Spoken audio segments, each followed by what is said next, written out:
Hi everyone. My dramatic reading will be from Act 4, Scene 2, A Bedchamber. Pinchwife and Marjorie.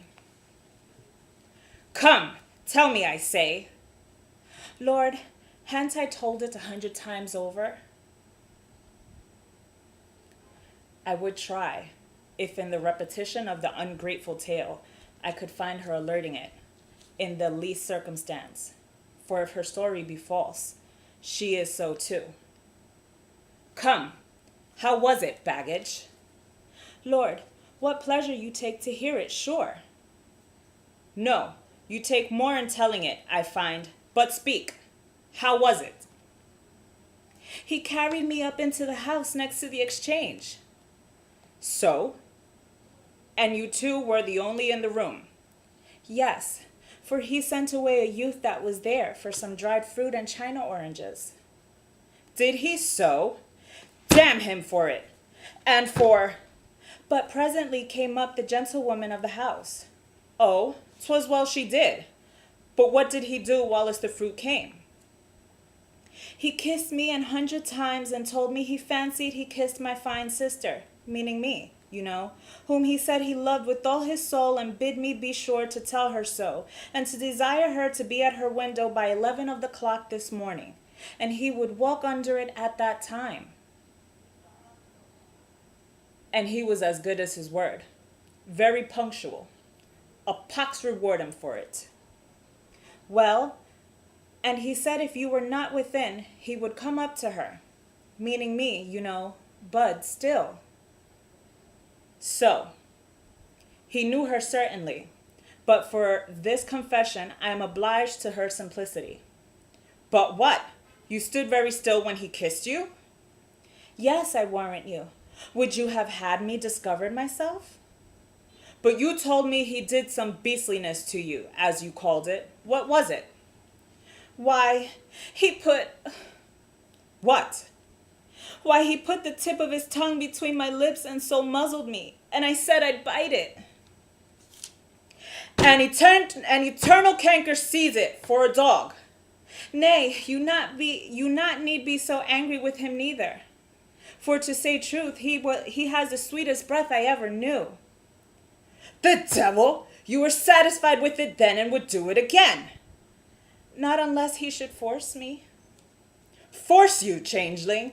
I tell you, no woman can be forced. Yes, but she may sure by such a one as he, for he's a proper goodly strong man. 'Tis hard, let me tell you, to resist him.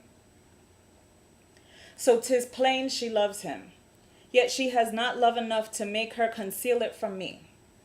But the sight of him will increase her aversion for me and love for him.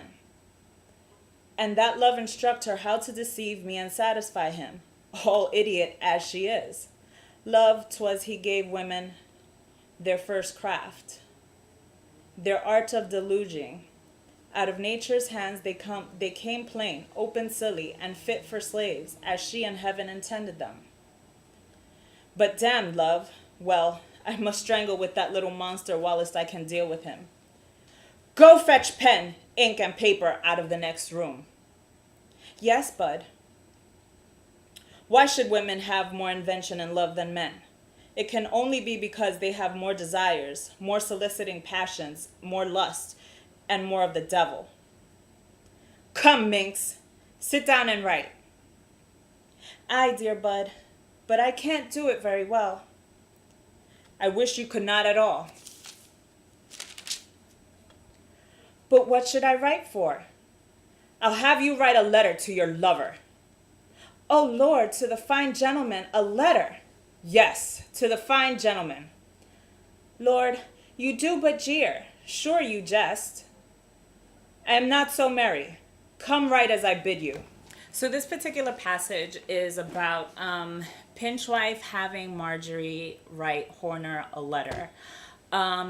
And not only about having her write a letter, but he's having her, probably for the 100th time, recount to him exactly what happened when she was dressed as a boy, dressed as a man, and speaking to Horner. outside of Pinchwife's view or even earshot. Pinchwife, as we know, he's very determined to keep his wife away from the libertine culture. He keeps her locked up, literally, in a room practically all day. Doesn't allow her to go outside, or it doesn't even seem like he lets her even look out a window. And he tries to downplay her beauty, her intelligence, or her wit, as they say, to try to keep the men as disinterested in her as possible. But it's not working. Horner is up to his little game, and because Pinchwife has wits, unlike Sparkish, this is presumably why he thinks he can do a good job at keeping his wife away from the libertine men. Unfortunately, Horner is a lot smarter than him and figures out, what his game is, and figures out a way to try to get Marjorie's attention. So we see that Pinchwife is very jealous. And it just seems like he doesn't approve of the libertine culture, even though he was a pimp before marrying, if I read that correctly in the right context.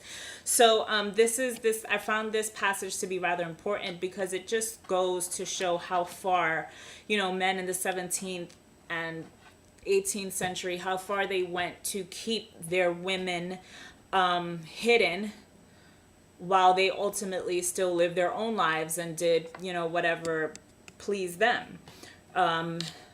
Maybe Pinchwife doesn't approve of the libertine, the open libertine sexual ways of the time, but he still participates and still indulges in male camaraderie and male bonding, which, as Eve Sedgwick has put it, it's more important. It's a more important relationship than the relationship of men and women.